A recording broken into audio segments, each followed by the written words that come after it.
episode of the Convo Christian Talk Show. So much is happening in my world. So many amazing new doors I'm walking into just this week alone. We're headed to the International Leadership Summit, where I'll be interviewing Bishop T.D. Jakes, Cindy Trim, Bishop Henry Fernandez, my old clients. Oh my God, so many people will be at the International Leadership Conference, and I'm going to be on the carpet. I'm going to be interviewing people who came to register. I'm going to be around all these amazing people, and I'm so excited. We'll be live here on this broadcast right here with CTR Media Network with Dr. Tina Ramsey, and we're so excited to see what God's going to do this week. Listen, you got to stay tuned. It's a lot going on in my world. Not only that, and next week I'll be headed to Charlotte, North Carolina, where I'll be doing my mastermind class. It's an intensive a mastermind with some amazing women who have their own businesses, and they're doing some amazing things in their own right. And so me and my good girlfriends, Dr. Josephine Harris and Dr. Angela House, will be traveling to Charlotte, North Carolina. It's my birthday month. First of all, let's just go back.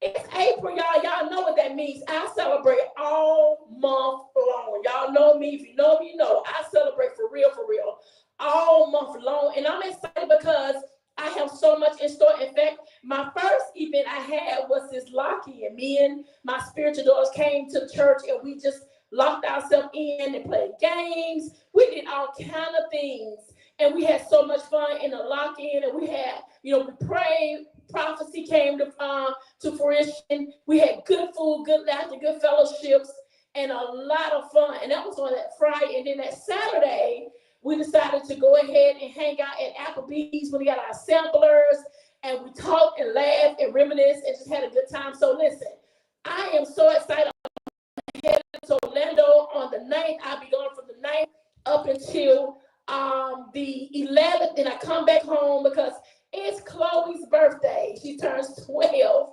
And so we're having her a nice birthday party. Actually have an escape zone party. And then that night on the 12th, Sid Montgomery Road will be honoring me for the Citizen of the Year Award in Montgomery, Alabama. So I have a lot going on this month. Listen, stay tuned. Pray my strength, because I'm going to make sure I party all month long, because I'm big on my birthday. To keep pointing at me, I'm big on my birthday. And so I'm excited. Listen, welcome to the Convo Christian Talk Show. I will be back. We're excited about the new guest we got coming. Can't wait for you guys to meet her. Come on, Grace, take us out.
Wow. Yes, I wrote my first song at 12, and I just recorded my single a couple years later that actually was available for the world.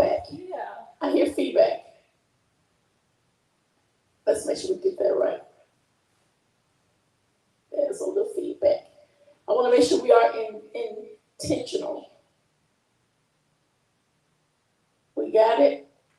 Okay, gotcha. Yeah. All right, let's start. So, at 12 years old, you went to the studio and started writing your own music. Yeah. So, I wrote my first song. It was called I Miss You. It was like a little R&B track, cute track.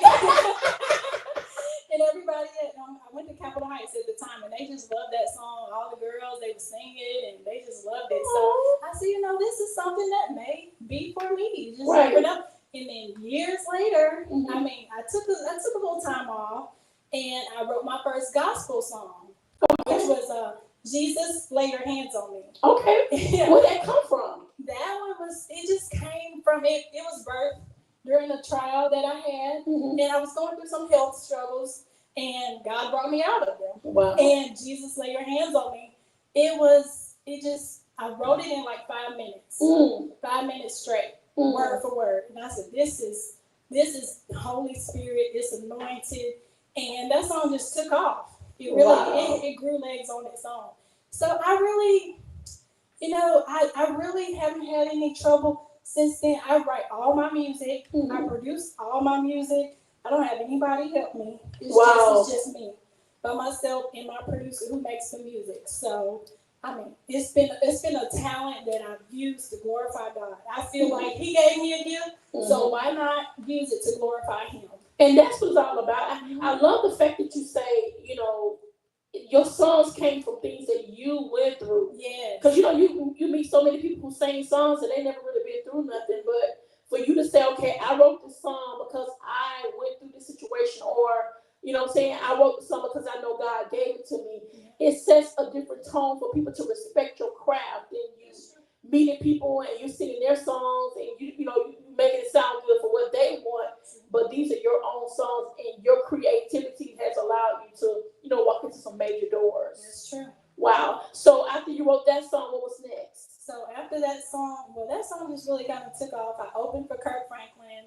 I opened for Tasha Cobbs. Right. I opened for a couple different artists that came here. I remember that. And I was able to, really take that song, and I made a music video, and of course that gained a lot of views as well. So from there, Jesus, Lay Your Hands on Me opened doors for me to actually write a whole album. Wow. So I just did one song, and then I wrote maybe like 10 tracks for my album, and that did really well. That was World Bound No More. Okay. That was my first album. And I'm getting ready to do another one. So let's talk about a time where you wanted to give up. Oh yeah. But you had to persevere. What did that look like for you? The time I wanted to give up, I'd say right around the time, my mom, but she's a lupus survivor, so she went through a very tough trial, and I became her caregiver. Right. Like her total caregiver, her and my father. And I just couldn't see how I was going to be able to travel and do all these different things as an artist. I didn't see that a way forward. In this industry, you have to be able to move and have freedom and promote. But God saw fit for me to have some amazing family members come and step in after about 6 months. And I was able to really just focus on my craft. And my mom did heal. She did get better.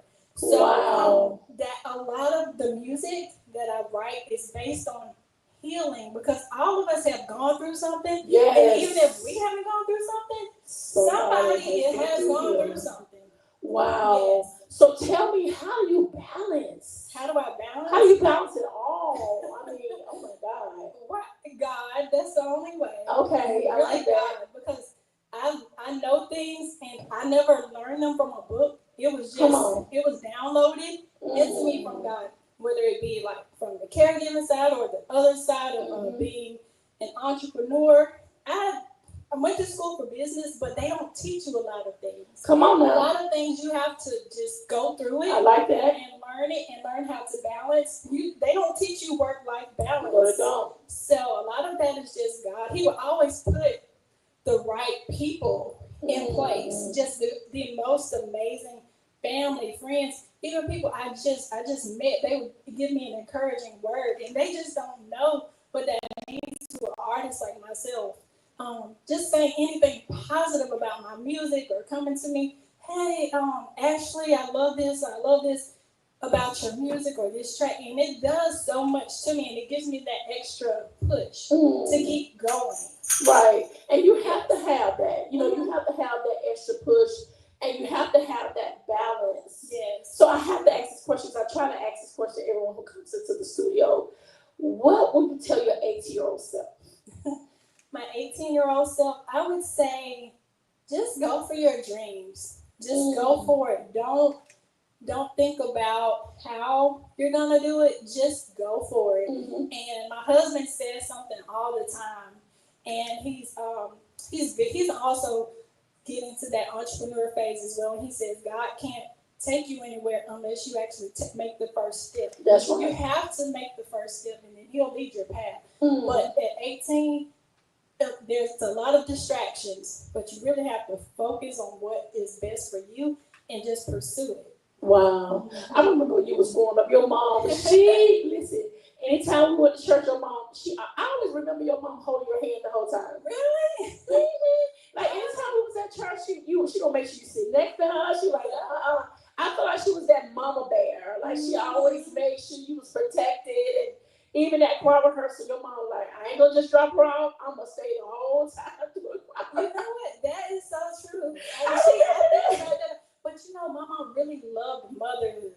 I can tell. She really took care. Even the bow rests on your head. You used to have these bow rests on your head. I remember all of that. Wow. Yeah, you used to have the big bow rests on your head. She made sure even your dress was always beautiful. She always made sure you look like a princess.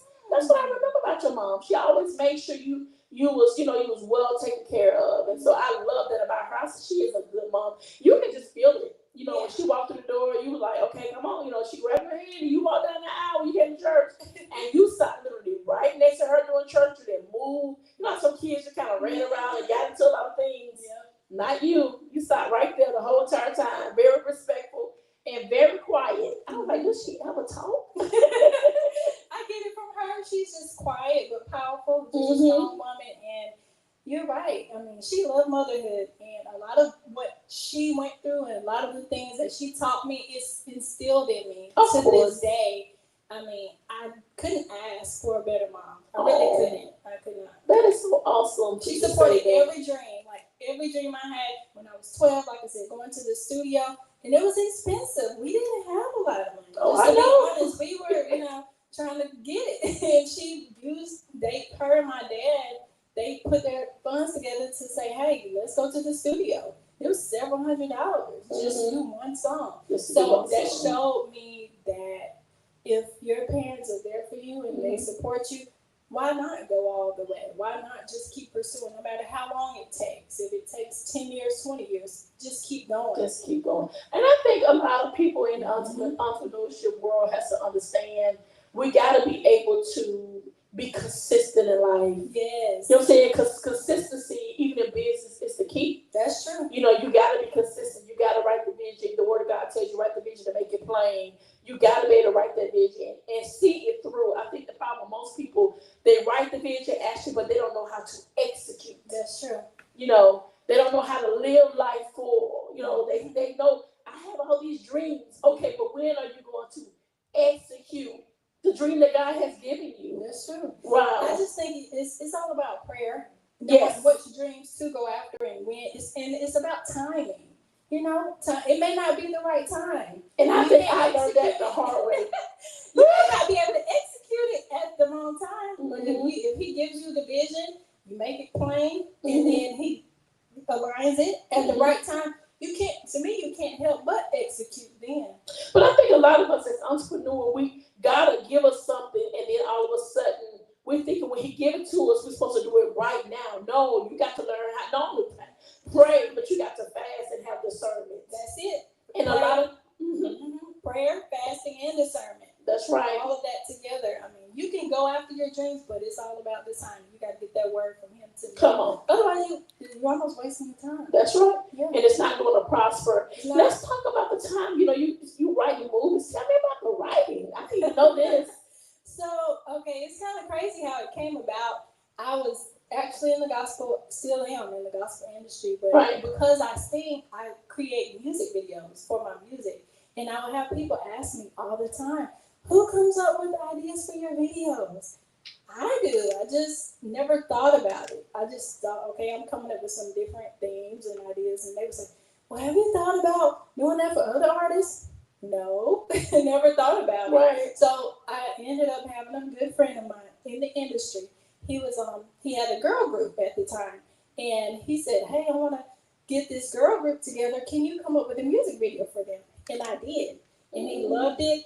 And he had another investor that was kind of behind the scenes, and they were watching me with this music video stuff, this music video business. Say, hey, have you thought about writing a movie? No, never thought about writing a movie. I think you should write movies. So they invested something like $80,000 in my first film, and it was It's All or Nothing. That's the name of the movie. Where is it? So it's on Tubi. It's I gotta go and watch this. Yeah. I'm gonna watch it tonight. And Cuba Gooding Jr., his brother, he's in the film. Oh my God, Yes, actually. Omar Gooding, he's the star. He's one of the stars. Omar. Yeah. He's so I met him several times in Atlanta. He is so down to earth. Yeah, he's really cool. He really Even on is. set, I was on set for about a week Okay. in this film, and I was trying to really cater to him because he's Hollywood. They're old Hollywood. He really is His Hollywood. brother, They've been his around a dad, long they've been time. around. So I'm like trying to make him come. He's like, why are you doing all that? Like, just chill. I'm like, okay. But, it was a learning process because this was my first movie. You don't need to iron my shirt. You don't need to do this. I'll wear a wrinkle shirt. I'll do this. I'm like, Oh, wow. okay, cool. But it really made me feel like, okay, this guy is so down to earth. Everybody on set, they treated me like family. I had a driver, someone to take me around town. We were in Akron, Ohio, which is where LeBron James is from. With Akron, Ohio. And the hotel I was staying in was actually next to his property, LeBron's property. Right. And it was just so cool being able to be in that environment. And I said, this is something at that moment when I shot that film. I said, this is something I could do the rest of my life. I don't have to do anything else but my music and make movies. And I'm happy I can do this until I'm 90 years old. Right. That's how I That's felt. how your passion is. That's how my passion. I just knew this was something I could do for the rest of my life. This is so cool. I didn't know you was doing all this. Yeah. This is exciting. I'm excited for you because I know, that's why you can't be surprised with small beginnings. Like God will, he'll take nothing and make it something. Yeah. And to think that, you came from the west side, Yep. just like me, and to see exactly how God has allowed you to be a successful Black businesswoman. This is amazing. Mm-hmm. So you got this movie. It's on Tubi. Yeah. What is it called? It's All or Nothing. It's All or Nothing. I'm gonna get her. And it's a Christian movie. It's actually not a Christian movie. Okay. But it's very powerful. Okay. It has a great message. So the message is about gun violence, stopping gun violence. Okay. Mm-hmm. Wow. And so you did this. And so how many movies have you done? You did this one. Anything else coming soon? Yeah, I have that movie. That's the only movie that's out for viewership right now. Okay. I have about 3 other movies, a TV show, and I have a talk show as well in the works. So these things are actually cooking up at the moment. It have been for a year or two, but you know how Hollywood can go. It can take a little while. It can. For things to come out. So how do you keep yourself relevant when it takes a while? That's the thing, I have my album to work on at any time, and I'm actually in the mixing and mastering phase of that. Wow. That's taken me 2 years too. Okay. So and during the films, when I'm not traveling, if I'm not taking a flight, I'm here. I actually have my partner, he has a studio in Prattville, and I'm always recording. Like if I'm not doing anything with the film industry at that moment, I'm recording, and it took me 2 years to finish this album. And it's coming out now. Like I said, we're mixing and mastering it. So any day now, be on the lookout for it. And where will it be broadcast, or where can we find it? Yeah, so it's going to be on all digital platforms. Okay. So, your Apple Music, Amazon, Tidal, everywhere. All the digital, the main digital platforms. This is awesome, man. Yes. I'm just so man. So where do you see yourself 20 years? What would be your idea? Wake up one morning and say, this is my life. What does that look like for you? Can you dream a little bit? 20 years. Wow. My goal is to have a film studio. Okay. And actually produce my own movies. Okay. With my own team that I hired, and my own team of actors and everything. So 20 years from now, I want to be the female Tyler Perry. Okay. And I was, I asked people to say that because I want you to basically say, you know what? I remember when Nikki interviewed me and I said this was going to happen. And I'm able to go back and retract and say, y'all remember Ashley? Now look at her now. You know what I'm saying? Because if you don't dream, who will? That's you gotta dream big. And you cannot dimmer down your light when God has already shown you what it looks like for you. That's awesome. I totally agree. You have to dream. I mean, that's what life is about. You go for it, you set your goals, and then you meet them. And then when you meet it, you set a new goal. That's all it's about. That's how you keep enjoy and keep. It's to me, it's exploration.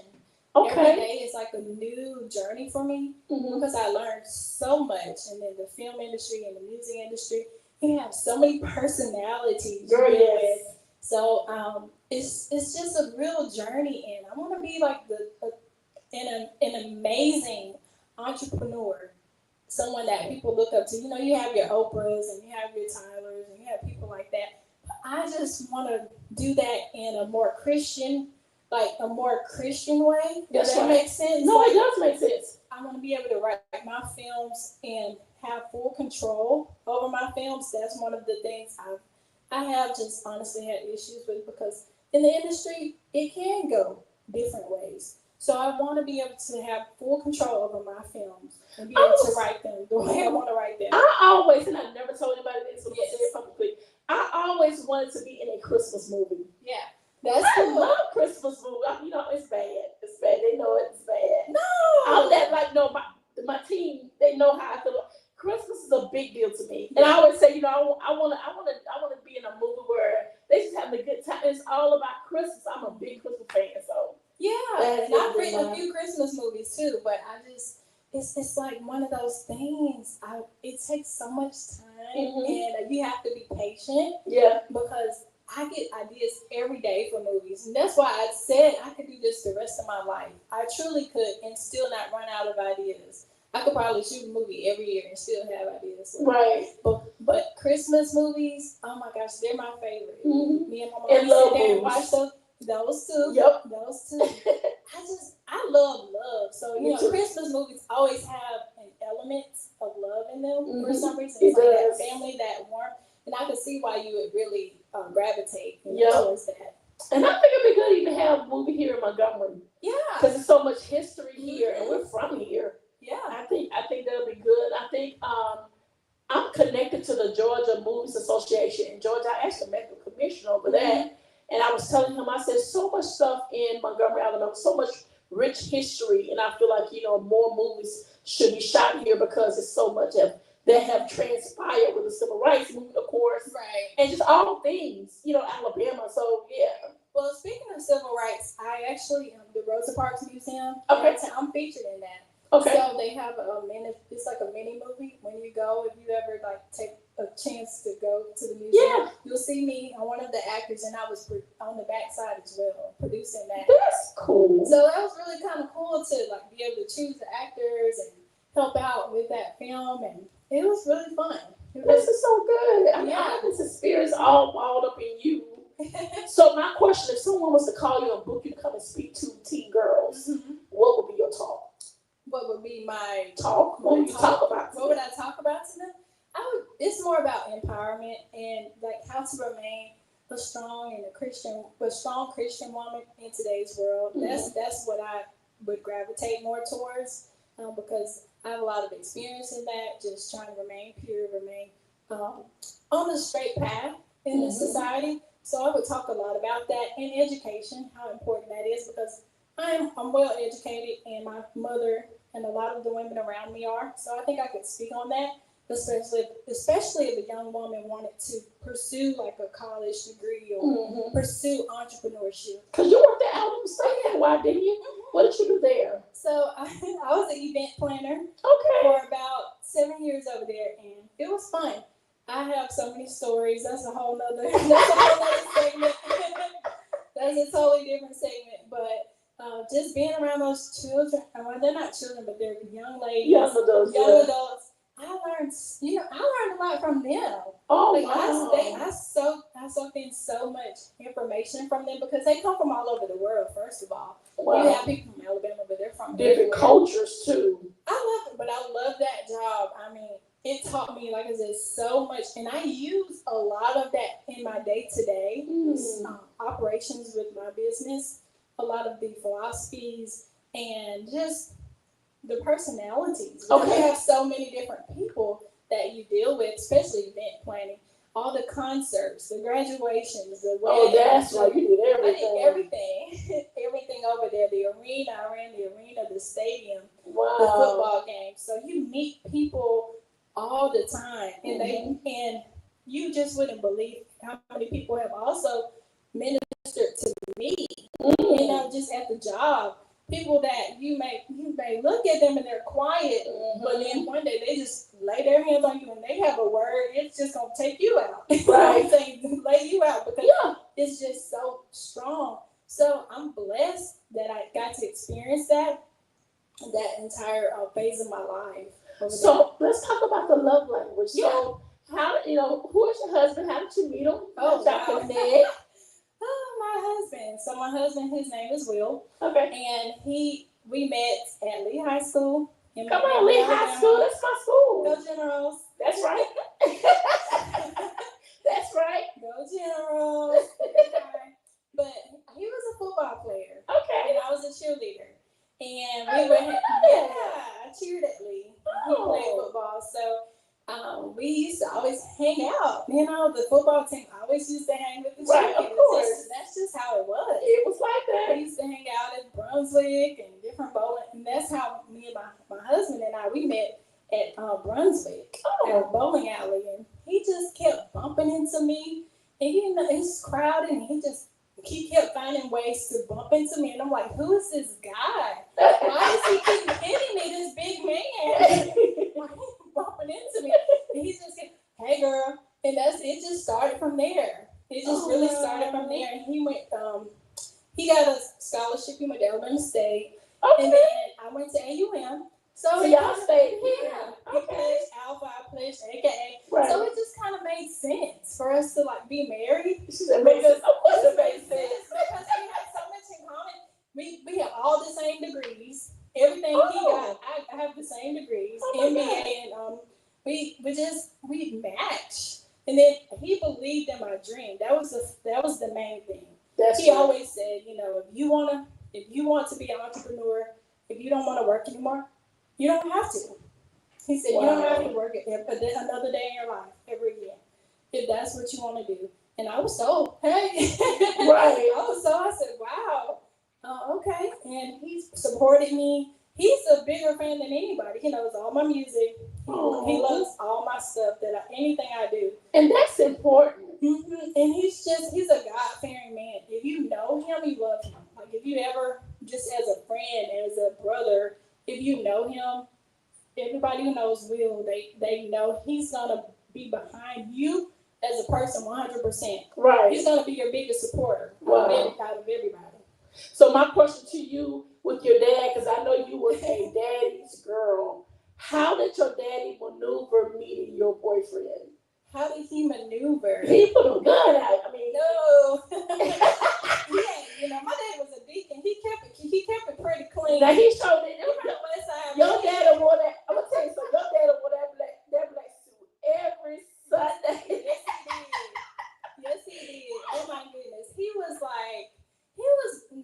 a protective. One thing I can say about my dad, he was protective, but he wasn't overbearing. Okay. At the same time, he was very protective of me, but he allowed me to date. My husband, he would take me, when I was like 15, 16, when we met back in the day, he would let him take me out to concerts and dinners. And, we would go to really nice places, and he wasn't checking the clock. And it may be because of who my husband was. Right. Maybe he had a feel for him and he could trust him. So he never gave him a hard time. Like they never had a bump into each other. It's always been so smooth as long as I can remember. It's just been so smooth. He probably trusted you, Ashley. Like I don't think you know. I mean, I think communication with parents is very important for them to trust who your spouse shall be. You know what I'm saying? If you communicate with your dad and your mom, and that communication skills is there, and when that spouse do come, as long as they're communicating with you, that's all that matters. You know what I'm saying?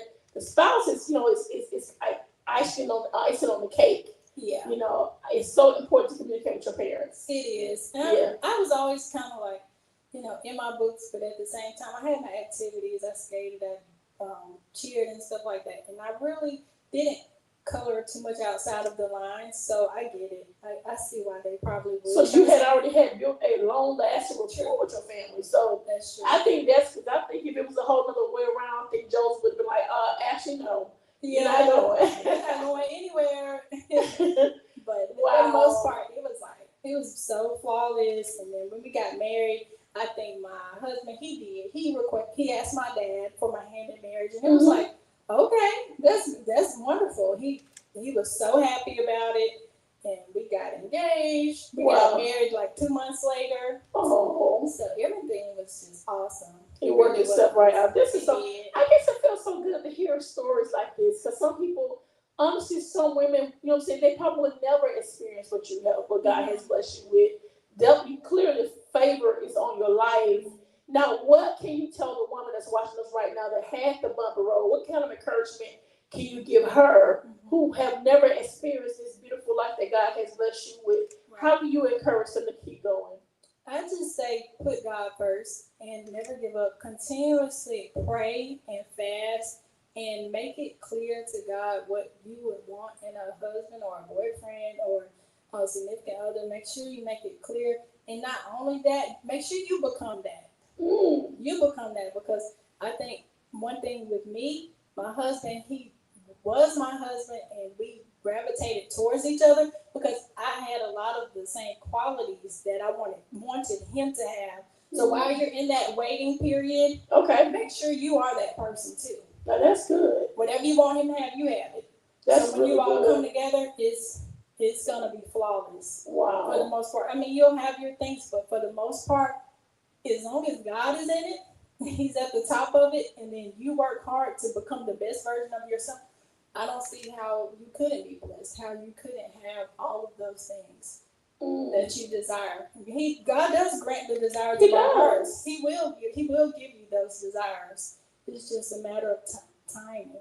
And I think it's all about mindset, though. Yeah. You know, it's the mindset of how bad do you want it, or how bad do you really seek God for approval. A lot of us are just doing what we want to do, living our best life, and we're not really asking God for permission, or we're not really putting Him first. That's true. You got to put Him first. And if you're like back to kind of like the 18, I'll circle back on that, especially when you're younger and you're dating, make sure you are, you try to remain pure as long as you can.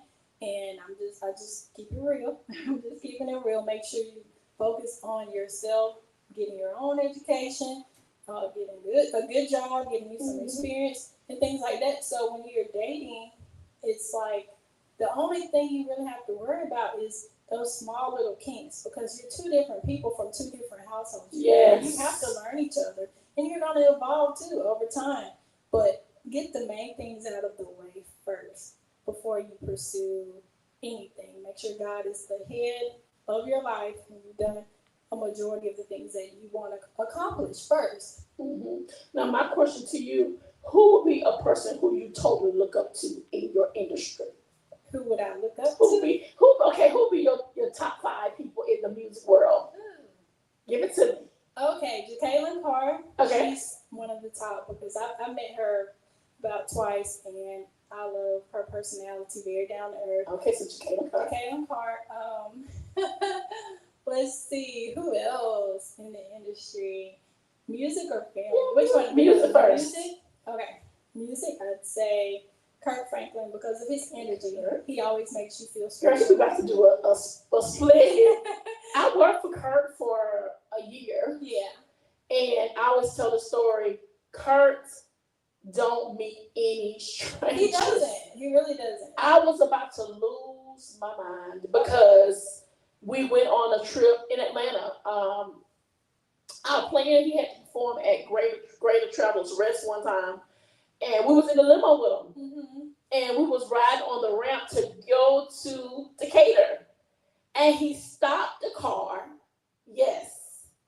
Got out of the car on the highway, went under the bridge, and started ministering to the homeless people. Oh my goodness. And when he found out that they haven't ate, he called McDonald's and had them to bring 200 hamburgers and fries under the bridge and fed them. And so the concert really just starts at 7 o'clock. Yeah. You know, sound check was at 1. You know how sound check is always like a lot of hours early. Mm-hmm. Girl, we stayed at that daggone thing about 3-4 hours, so like I gotta go. He hugged everybody. He prayed for them. He talked to them. Wow. And every time I hung out with him, I'm like, we gotta go. He was like, no. He was so determined to speak to everybody. He doesn't meet strangers. He loves everybody. And I think that's very inspirational because in his mindset, if it wasn't for y'all, it wouldn't be no me. That's true. Y'all helped create who God has allowed me to become. And one of my girlfriends and guy friends work for him right now to this day, and they say he's still the same way. Even in the airport, he speaks to everybody.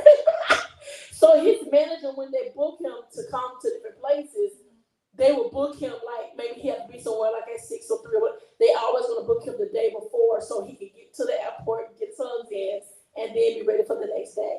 Oh, that's Kurt though. I love how energetic he is. He just makes you feel like you belong, even though he has celebrity status. Of course. I just love it. So he's like one of my favorites. So that's 2. I like Mary specifically Erica Campbell. Yeah. I like her work-life balance. She seems to be just like the most amazing mom. Now watch this. I work for them too. What? Yes. So how I got the contract with them was one of my good girlfriends, she owned this company called PCI Jeans. These are jeans with the girls with the curves. Okay. And I pitched the contract to them so they can be the face of PCI Jeans. And her and Tina ended up getting a contract, but they incorporate me inside the contract. So they had this tour. I want to say it was the sound tour. Yeah. And what we did was they had to wear them jeans to every concert. Yeah, that's when they started wearing. If you notice, there were a lot of jeans back in the day. Yes. Those were the jeans. They was wearing PCI jeans, and they got cut a big check to be the representative of the PCI jeans. And that tour, I think, went to like 12 different cities, and I was literally on their team working with them to make sure they wore jeans, make sure everything was laid out right. And you're right, Erica really has that lovable. She does. Hey y'all, how y'all doing? Just down to earth. She is. She's so down to earth. Yes. She's like the most amazing mom. So when I become a mother, I want to be very much like her. Yes. Because she takes her time with her daughters. She does. Her son. She just loves on them. And she invests back into them. She does. She really does. I love that aspect of her. Okay, so Erica Campbell, that's Erica 3. Campbell. So we said Kurt Franklin. Yes. We said Erica Campbell. We said Jacqueline Carr, that's 3. Yeah. 2 more. Jonathan McReynolds. Okay. I like, because as an artist, I like the artists who are so smooth. They don't have to jump around on stage. They can just. But you just said Kurt Franklin, though. Kurt Franklin be doing it. But that's him. It's right, only one Kurt. Right. You know, he can do that. He's not Kurt can do that. Nobody else needs to do Kurt. It's like just be him, right? Right. Jonathan McReynolds, he can stand there with a guitar. I've been to Vegas a couple times for the Sellers. Right. And I've seen him performing. We get to see behind the scenes. We do. And he was just so calm. And I mean, he would stand there with the guitar and he would just go. Wow. And I totally respect those types of artists. They don't need a lot. They don't need a backup entourage or a band. That's just a different level to me, a different level of talent. Wow. And then one more. Jonathan McReynolds. And let's see this last one. It got to be good though. Because this going in the books. This is kind of but this is not really art. Tamala Mann. I said Tamala. Tamala she's phenomenal. You know her voice. She's mama. She's just a flat-footed singer, just an amazing singer, totally. But I like her. I like how she's so funny and she just has fun with it. It's like it's not so serious with her. Yeah. It's like she can find a way to just turn a sad situation and make it funny. Her and her husband together. David's crazy. I love their marriage. David's crazy. David's crazy. I'm definitely a David and Tamala Mann fan. You know, I remember I had them on the cover of Spotlight magazine. Oh yeah. Mm-hmm. I had Greg Calhoun and his wife on one cover with a double side of David Tamala Mann, and I actually flew out because they live in Dallas. I actually flew out to their house and we did a photo shoot with him. But they were just so down to earth. Yes. They're really down to earth people, and they're so needed in our world because you know they don't have that high hat on their head where you can't touch them or they got security blocking you from. You know, David is very down to earth, and they just really welcomed me in, and we ended up doing that photo shoot, and it turned out really good. So awesome. Good people to just connect with and be in connection with, you know. So okay, so give me the movies. Oh, the movies. Okay, Tyler Perry, of course. I just like how he handles his business. Right, and how he looks out for everybody. Yes, and how he looks out for everybody. Yes. He's really good. And the community. He gives back to the community. He does. He gives back to the community. He's always giving back. So Tyler Perry, for sure, that's somebody I love to work with. Hey, Tyler, if you ever see me, I would love to work for him or intern one day. That's right. Speak it. That's my goal, you know. Anyway, he's phenomenal. Tyler Perry. Who else? I love Ryan Coogler, Black Panther. Okay, yes. He seems like such a down-to-earth person. Okay. As well. Ryan Coogler. How do you feel about Rob Hardy? Which one? It's a Rob Hardy. Rob Hardy. And Will Packer. Oh, Will Packer. No, that's my dude. That's my dude. I actually went to a premiere with him 4 months ago. They did this new movie that goes back and talk about the old Black Atlanta. Yeah, it was kind of it was a lot, but it was a really good movie, and I had a chance to interview David Banner at that. He was a part of that movie or whatever. And David Banner. Yeah, it was really good. But Will Packer and his wife, they're so sweet. They are. In fact, he gave me his wife actually gave me his son's cell phone number to connect with her. And we're gonna definitely feature him in the HBCU magazine, so that was good. Yeah, he's phenomenal. I like how he always supports the Black arts. Yes, he does. And like HBCUs, he's like a huge FAMU. I be working at State, and I really just like totally respect those who just pour back into and they just promote the HBCU life. That's right. I think that's necessary, especially for the youth. They want to see it, so they can put themselves into that vision. So you said Tyler Perry, the other guy from Black Panther. What was your third person? Okay, my third person would be. So I have Tyler Perry, Will Packer. So Will Packer is he's one of our people. Okay. And then Ryan Coogler. Okay, and then Ryan Coogler. And the whole Wayans family. I like the whole. You like that? I like that. That funny. I just like the whole family aspect that they support each other and the stories just about how they grew up and all of that. So I would say the Wayans. I want to actually. My goal one day is to write like a sitcom and feature one of them in it. Just like something very comedic with the Wayans family. And they are super duper funny. Yeah. Like, I was that Living Color girl. I watch Living Color every week. I watch it every week, and I think, just how they're able to do like the different talents and different things, because they will be acting like 2 or 3 different people on one set, and you're like, God, how they switching out like that? And it was hilarious. So I'm with you on. I never thought about the Wayans brothers. Yeah, that was good. Yeah, the Wayans. What was it? I'm Gonna Get You Sucker. That was my favorite movie back in the day. That was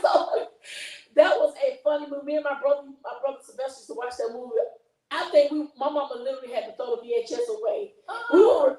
We would rewind it and go back because it was a lot of it really is a lot of funny parts, and I'm gonna get you something. It was hilarious, you know. And don't be amazed by getting good news. That was like an unexpected one. I burned that one up too. Did you? Me and my sister and our best friend, we would watch that over and over. Just certain parts of it. Just certain parts. It's funny. He had you about to cry, especially when he was stuck in the road and they kept rolling over the road.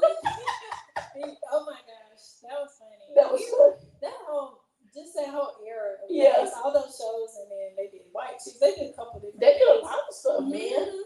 But I think this was good. But we put them in 4. Yeah, we put them in 4. Got one more. One more. Okay. I think this is good. What's my last one? My last one for filmmaking. I say Issa Rae. Okay. I like her awkwardness that she was able to like use that and like convert it to a whole brand. Okay. Instead of just letting that be, she allowed herself to be her true self. Yeah. And not be afraid to be that awkward black girl or she looked a certain way and she embraced it. So I love the fact that Issa Rae, she started from the ground up, literally. She did. I think it was on YouTube. She started with YouTube, and I mean, she's on Barbie. She's all over the Barbie place now. She's the like executive producer and some of everything. Mm-hmm. So especially like as a woman, I know how hard it can be in this industry, and she has done amazing things. That's awesome. Yeah. She came to Bishop T.D. Jakes had the International Leadership Summit in Dallas, and I want to say he brought her there to do an interview, and she interviewed us. We interviewed her, and she just really, I like the way she articulated. You know, she had a lot to say, and it really opened my eyes up towards Black women in America. Like, she really have done some amazing things in our community. So we have to constantly give people like that clap outs, and I'm just big on celebrating people.